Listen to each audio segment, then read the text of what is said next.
2000 to 2009, there was some damn good horror films. Let's get into it. Let's have some fun and take a trip back down memory lane. Today I'm gonna rank the top 3 horror movies in each year from 2000 to 2009. I know I said this a while ago. I was gonna do this. I'm finally getting around to it. I had to go do some research and go back to see what was released those years. What are my favorites? I'm going to list a bunch of movies, and I'm going to get in my top 3 for each year. I might even list a really crappy movie from that year. I didn't go that deep into the crappy ones, but let's start off with 2000. That year, I can't believe it's been this long, but the original Final Destination came out. Ginger Snaps, which is a really good werewolf movie from Canada. American Psycho. Scream 3, which was supposed to be the last of the trilogy, but as we know, they came back for part 4, and now they announced they're going to make a part 5, which I'm on board with. We were first introduced to Riddick in Pitch Black.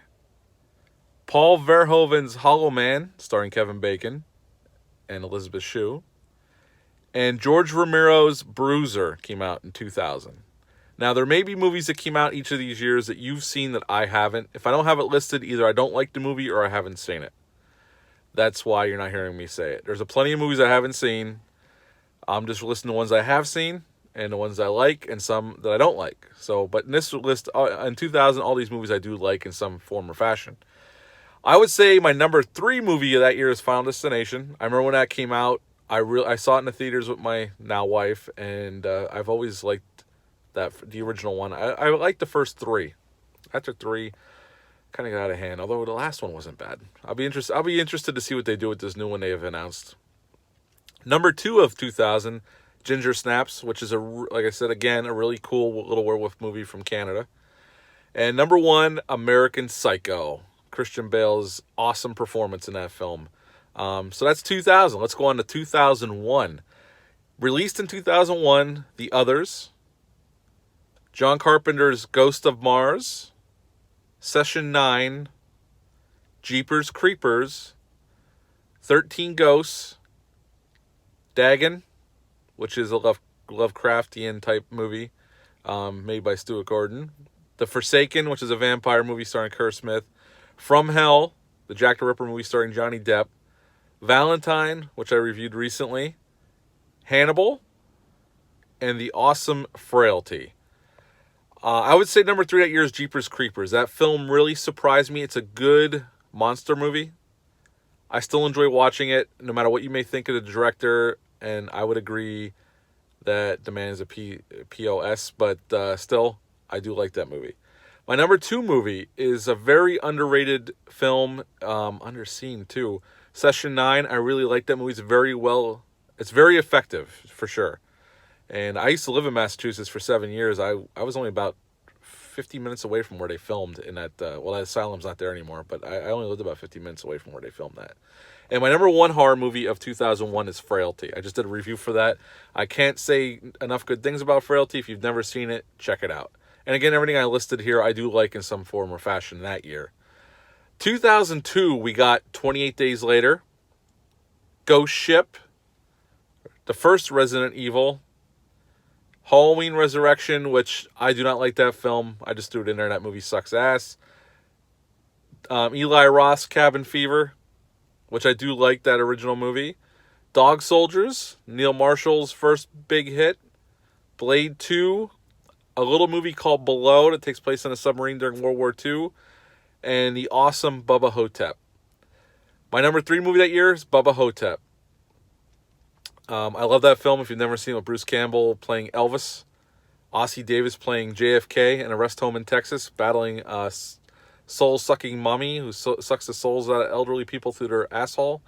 It's awesome. I know it sounds ridiculous, and it is ridiculous, but it's great. And Bruce Campbell gives an amazing performance, and Ossie Davis is great in that movie as well. My number 2 film that year is Dog Soldiers. I love Dog Soldiers. Neil Marshall. I'm a big fan of Neil Marshall as a filmmaker. And I love that movie. It's just a really cool action horror film. My number 1 horror movie that year, although I don't rewatch this one that much, but I do know it's a really, really good film, 28 Days Later. On to 2003. House of a Thousand Corpses came out in 2003. I can't believe it's been that long. I remember seeing that in the theater as well. Final Destination 2, Freddy vs. Jason. We finally got the big matchup that everybody's been waiting for since 1990 or 91. Wrong Turn, the Texas Chainsaw Massacre remake, High Tension, The First Underworld, and Identity, directed by James Mangold. I like that movie. It's a really good film. Number 3, I go with Freddy vs. Jason just because of the fun factor. Number 2, Texas Chainsaw Massacre remake, only because how surprisingly good it was. Although I could have interchanged this with Wrong Turn. I really like Wrong Turn. I know it's just a basic horror film, but I do like that film. But my number 1 movie that year was High Tension. A really well done slasher film out of France that gave us Alexander Aja. I really like that movie as well. I know some would say the ending is a ripoff of Intensity, the book by Dean Koontz. And while I may agree that they definitely took elements of that, I think the movie is really well done, and it's gory as hell. And that's it for 2003. On to 2004, we got the Dawn of the Dead remake, which was way better than I expected, and gave us Zack Snyder. The original Saw movie, which gave us James Wan and Lee Whannell. Shaun of the Dead, Riding the Bullet, which I really do like. It's based on a short story by Stephen King. Club Dread from the Broken Lizard Boys. I think that movie's highly underrated. I remember seeing it in the movie theaters. The movie totally bombed. I mean, this is their film after Super Troopers, and unfortunately it just didn't do that well. And Bill Paxton's funny as hell in there. It's kind of like the Jimmy Buffett ripoff. We got our AVP movie, which is okay. The Toolbox Murders by Tobe Hooper, which is a cool little slasher film. It's not perfect, but it's a cool little slasher film. And Malevolence, which is a cool little slasher film as well. It's filmed not too far from my hometown in Pennsylvania, Whitehall, the Whitehall area, which is about 40 minutes south of there. My number 3 that year would be the Dawn of the Dead remake, which was way better than I was expecting because I love the original Dawn of the Dead by George Romero. Number 2, I would go with Shaun of the Dead. Love that film with Simon Pegg and Nick Frost, directed by Edgar Wright. And my number 1 would go with Saw. Only because at the time, I remember all the buzz about Saw when that came out.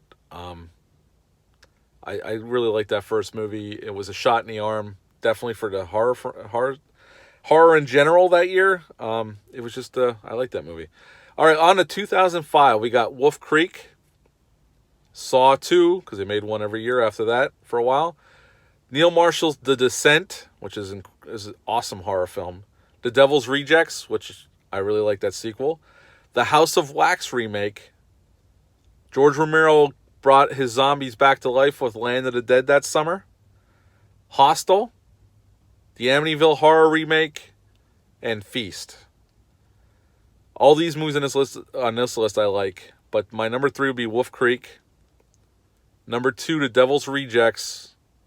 Number 1, Neil Marshall's The Descent. That movie's an awesome horror film. All right, now we're on to 2006. We got Saw 3 that year. No duh, because we had one every year after that for a while. Silent Hill, where they brought Silent Hill to life from the video games. The Hills Have Eyes remake. Slither. Final Destination 3. Hatchet, directed by Adam Green. Texas Chainsaw The Beginning. All the Boys Love Mandy Lane. Black Christmas remake, the first time at it.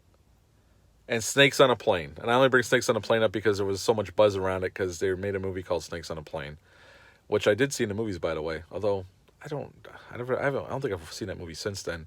I remember thinking it's okay, but I don't know. I don't really care for that film all that much. It's okay. Number 3, I go with Silent Hill, just because it's beautifully shot. The production design is amazing, and the movie's so batshit crazy. I dig that movie just for the insanity of it all. Number 2, I go with the Hills Have Eyes remake. Alexander Aja coming off of High Tension. This was his first American film, and I think he made the remake's better than the original movie, and I will stand by that. And the number 1 movie, though, I would go with James Gunn's Slither. I really like that film. It's really well done. Michael Rooker gives a great performance. Nathan Fillion Elizabeth Banks. It's a shame it didn't do better at the box office. I highly recommend it if you haven't seen it.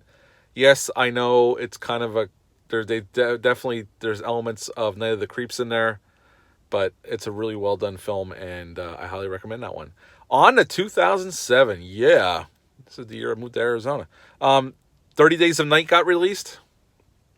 28 weeks later, Dead Silence, James Wan's second film in the U.S. 1408, The Mist, AVP Requiem, which is a total shit show. Vacancy, which is a cool little thriller. I like that film. Saw 4, which is a no-brainer because another year, another Saw. Primeval, which was an alligator film, the second that year. Hostel 2, which I sat in a movie theater by myself watching in California at the time. I Am Legend with Will Smith. The Halloween remake, Rob Zombie's Halloween. We got the Grindhouse film from Robert Rodriguez and Quentin Tarantino, and Rogue, which I really do like. That is the better alligator film of 2007. And one of the best alligator films, I think. I really do like that film. I would go number 3, 30 Days of Night. I like that movie. It's not perfect, but it's good enough to make number 3, although I do really like Dead Silence too. 28 weeks later, I go to number 2. But number 1, I would go with The Mist. I love that film. I love the ending, the sucker punch ending. It works for me. Frank Darabont did a really nice job with that film. On to 2008. I only have 4 entries from 2008. The Strangers, The Ruins, which I do like. I remember seeing that in the theaters. And Midnight Meat Train, Clive Barker adaptation. Saw 5. I would go with Midnight Meat Train number 3, The Ruins number 2, and The Strangers at number 1. On to 2009. We got a lot of horror in 2009. Drag Me to Hell, Sam Raimi's return to horror. The Last House on the Left remake. The Collector. The House of the Devil. Orphan. Sorority Row remake. Pandorum. The Friday the 13th remake came out in 2009. So did My Bloody Valentine 3D. We got our Zombieland in 2009. Halloween 2. Jennifer's Body. And Daybreakers, which is a really cool Australian vampire film with a little bit of a twist on the vampire genre, which I really do like that film. It's really good. I just rewatched Jennifer's Body not too long ago. I saw it in the theaters. While I do still like that film, it's not as good as I remember it being. There's definitely some major issues with that film, but it's still good enough to be listed here. I would go number 3 to Collector, number 2 Zombieland, and number 1 Drag Me to Hell. Sam Raimi, even with a PG-13 rating, knocks it out of the park with his zany camera work. I really like that film. It was cool looking back over the 2000s. I want to do a top 10 or a list of regular movies, like non-horror films over that decade too. I'll get that out soon. I got to go through and research that. I haven't done that yet. But that's the horror list for years 2000 to 2009. What are your favorite movies of those years that I listed? Is there one I didn't list that you would recommend for me to check out? Leave a comment down below. Hit the thumbs up button, subscribe, all that good stuff. And I will be back soon. Thanks, and have a great day. Bye.